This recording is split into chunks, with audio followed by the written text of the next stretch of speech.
दोस्तों, आज की इस खबर में हमास ने गाजा के अंदर 11 इजरायली सैनिकों को जहन्नम पहुंचा दिया और मिस्र के बहुत सारे खबरें हैं। आप लोग वीडियो पर बने रहे। इजराइल के बॉर्डर पर मिस्र ने अपनी S-75 एंटी एयर मिसाइलों को तैनात कर दिया है। कथित तौर पर मिस्र की तरफ से कहा गया है कि अगर इजराइल रफा पर कोई हमला करता है तो उसके बदले में हम अपनी S-75 एंटी एयर मिसाइल के जरिए इजराइल के ऊपर भी हमले कर देंगे। मेरे दोस्तों, मिस्र के दोगलेपन को लेकर बहुत सारे अपडेट हैं। समझ नहीं आ रहा है शुरुआत कहां से करूं, लेकिन सारी चीजें आपको बताऊंगा। मिस्र का एक एक अपडेट आपको दूंगा। इसके अलावा हमास ने भी गाजा के अंदर 11 इजरायली यहूदी सैनिकों को जहन्नम पहुंचा दिया है। बहुत सारी खबरें और भी हैं, लेकिन पहले मिस्र की बात कर लेते हैं। इजरायली सेना रफा पर हमले कर रही है। हमले करने से पहले जब इजराइल धमकी दे रहा था कि हम रफा पर हमला करेंगे और रफा बॉर्डर पर कब्जा करेंगे, तब से लेकर अब तक कई बार मिस्र के राष्ट्रपति की तरफ से इजराइल को चेतावनी दी गई है कि अगर आप हमला करते हैं तो इसका अंजाम बहुत बुरा होगा। अगर आप हमारे बॉर्डर की तरफ बढ़ते हैं तो हम आपसे सारे शांति समझौते रद्द करके आपके ऊपर हमला कर देंगे। लगातार राष्ट्रपति मिस्र का शांति समझौते को भंग करने की, रद्द करने की धमकियां दे रहा था। लेकिन अब मिस्र के विदेश मंत्री ने कहा है कि भाई साहब, हमारा ऐसा कोई विचार नहीं है और ना ही हमारा ऐसा कोई मन है, चाहे इजराइल रफा पर हमला करे चाहे ना करे, लेकिन शांति समझौते को रद्द करने का हमारा अभी कोई भी इरादा नहीं है।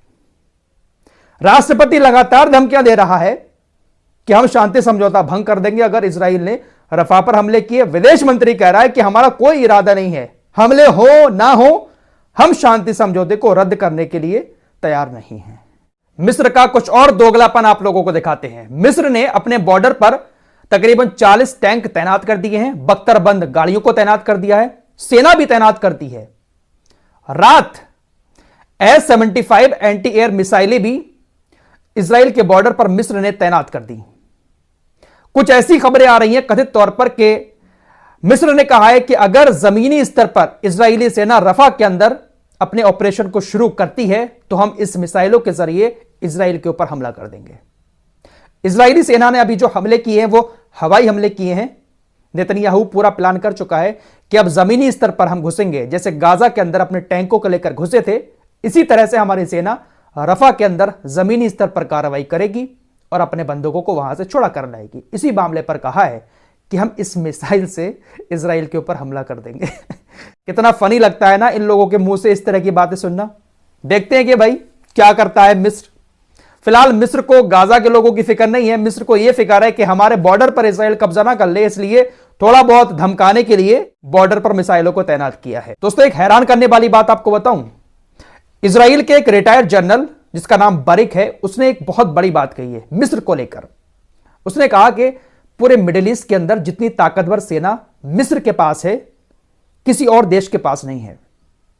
इजराइल के रिटायर्ड जनरल ने कहा कि तकरीबन 4000 टैंक, 2000 लड़ाकू विमानों के साथ मिस्र की सेना मिडिल ईस्ट की सबसे मजबूत सेना है। इजराइल के रिटायर्ड जनरल ने कहा कि सालों साल से मिस्र की सेना अपने दम पर सिनाई क्षेत्र में बहुत सारे रोड बना रही है, रास्ते बना रही है, लेकिन हमारे पास कोई भी ऐसी ब्रिगेड नहीं है जो उनको रोकने के लिए उनके सामने खड़ी हो जाए।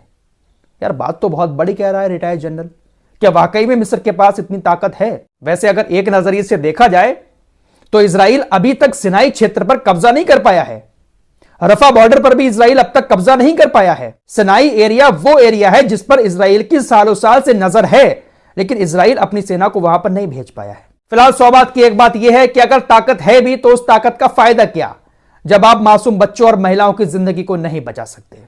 फिलहाल जॉर्डन की तरफ चलते हैं। जॉर्डन का किंग अब्दुल्ला अमेरिका पहुंचा, व्हाइट हाउस में जो बाइडेन से मुलाकात की। जॉर्डन के किंग अब्दुल्ला ने व्हाइट हाउस में खड़े होकर जो बाइडेन से कहा कि भाई आप इजराइल में सीज फायर कराने के लिए आगे आए। कह किससे रहा है भैया ये बंदा? किंग अब्दुल्ला कहता है कि भाई रफा पर अगर इजराइल हमले करता है तो ये खतरनाक तबाही होगी। हम रफा पर इजरायली हमले को बर्दाश्त नहीं कर सकते। तो क्या कर सकते हो? जो कर सकते हो वो तो करो, कम से कम आगे आकर। फिलहाल बड़ी खबर गाजा से आ रही है। हमास की तरफ से अभी स्टेटमेंट जारी किया गया है कि हमने जीरो डिस्टेंस से इजरायली यहूदी सैनिकों को मार गिराया। हमने हमला किया, उसमें 10 इजरायली सैनिक गाजा के खान यूनिस में मारे गए। कल ही मैंने आपको यह खबर दी थी कि एक हमला हुआ है बहुत बड़ा, 2 हेलीकॉप्टर भी पहुंचे थे गाजा के अंदर इजरायली सैनिकों को उठाने के लिए। 10 सैनिकों की मौत हुई है। इजराइल ने 3-4 सैनिकों की मौत के बाद कबूली है। 2-2, 3-3 करके इजराइल फोटो दिखा रहा है कि इतने सैनिक मारे गए, इतने सैनिक मारे गए, लेकिन हमास ने पूरा आंकड़ा बताया कि हमने 10 सैनिकों को मार गिराया। बहुत सारे घायल हो गए, जिसको हेलीकॉप्टर उठाकर हॉस्पिटल ले गए। दोस्तों, इजरायली सैनिक इंसान नहीं बल्कि हैवान हैं, गंदी मानसिकता के लोग हैं। इन लोगों के दिमाग से ज्यादा गंदगी भरी हुई है मुसलमानों को लेकर। फिलिस्तीन के घर में ये घुसते हैं, और यह हरकत इन्होंने पहली बार नहीं की है। बहुत सारी वीडियोस, तस्वीरें सामने आई हैं जहां पर ये महिलाओं के अंडरगारमेंट्स को उठाते हैं और देखिए किस तरह से फोटो खींचकर, वीडियो बनाकर सोशल मीडिया पर वायरल करते हैं, मजाक उड़ाते हैं फिलिस्तीनी महिलाओं के अंडरगारमेंट्स दिखाकर। क्या इस सेना को दुनिया की सबसे ताकतवर सेना माना जा सकता है? एक नंबर के टुच्चे और लफंग के अय्याश लोग हैं ये, जिनके दिमाग में सिर्फ और सिर्फ मुसलमानों को लेकर गंदगी भरी हुई है। किसी भी देश की सेना इस तरह की टुच्ची हरकतें घरों में घुसकर महिलाओं के कपड़ों के साथ नहीं करती होगी। इन लोगों के गंदे दिमाग को यह तस्वीर बयां कर रही है। जो लोग इनके सपोर्ट में हैं, जरा सोचिएगा कि एक सेना ऐसी हरकत कर सकती है। इजराइल का मंत्री बेनी गेट्स कहता है कि हम रफा के अंदर हर उस तरह का हमला करेंगे जो हमला हमें आजादी की तरफ लेकर जाएगा। हम हर कार्रवाई करेंगे गाजा के अंदर ताकि हमें आजादी मिल सके। हमारी सेना जमीनी स्तर पर रफा के अंदर घुसेगी और अपने बंदूकों को आजाद करवाएगी। फिलहाल चीन का बयान आया है। चीन ने इजराइल से कहा है कि आप रफा पर हमले ना करें, अपने हमलों को तुरंत रोक दें। फ्रांस ने हिजबुल्लाह के सामने एक प्रपोजल रखा है सीज फायर का। इजराइल बहुत सारे देशों को हिजबुल्लाह के सामने ला रहा है। फ्रांस ने प्रपोजल रखा है हिजबुल्लाह के सामने कि आप युद्ध विराम कर लें, लेबनान के बॉर्डर से पीछे हट जाएं और इजराइल से जंग ना करें। अब देखते हैं कि हिजबुल्लाह इस पर क्या जवाब देता है। हूतीस के एक बड़े नेता मोहम्मद अली अल हौती ने मिस्र से कहा है कि अगर वो रफा के साथ खड़ा होता है, ये जो ऑपरेशन चल रहा है, इस ऑपरेशन में रफा के लोगों की मदद करता है, तो हम मिस्र के साथ बहुत सारे समझौते करने के लिए तैयार हैं। हम मजबूती के साथ मिस्र के साथ खड़े होने को तैयार हैं अगर मिस्र रफा के लोगों के साथ खड़ा होता है। वहीं ईरान ने भी अपनी एक और मिसाइल दिखाकर दुनिया को अपनी ताकत दिखाई है। भूमध्य सागर में ईरान ने 2000 किलोमीटर दूर मार करने वाली एंटीशिप बैलिस्टिक मिसाइल का सफल परीक्षण किया है। ईरान ने जिस मिसाइल का परीक्षण किया है वो मिसाइल 2000 किलोमीटर दूर समुद्री एरिया में भी टारगेट कर सकती है। फिलहाल अभी के लिए इतना ही।